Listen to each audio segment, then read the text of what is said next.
For months, Bill Cassidy made national headlines. The Senate can't pass health care without this man. Meet the GOP senator who wants to bridge the Obamacare divide.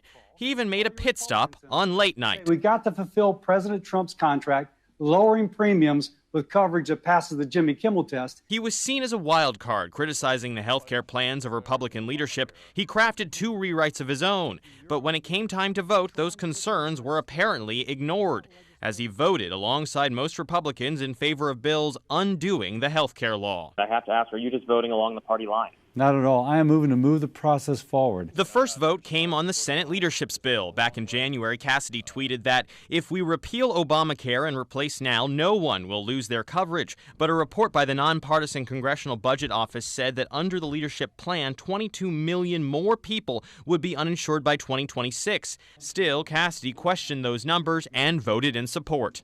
Up next, a bill that would have repealed most of Obamacare without a replacement plan ready to go.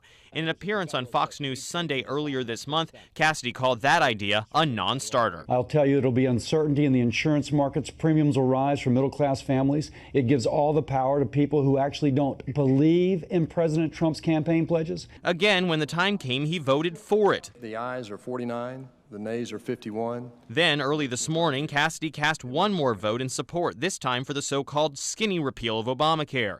Forecasted to raise premiums by 20% next year, its impact directly conflicted with one of Cassidy's stated goals. We have to lower those premiums so that if another child is born, that child can get the care she needs. When asked about his votes, Cassidy explained it as a case of the end justifying the means. He wanted to get something passed, he said, in hopes of starting negotiations with the House on something better. I'm voting for things that move along the process, which convince Democrats they need to cooperate with Republicans in order to get something done, and finally for something which sets the stage, I hopefully will say, for something like the Graham Cassidy coming on board.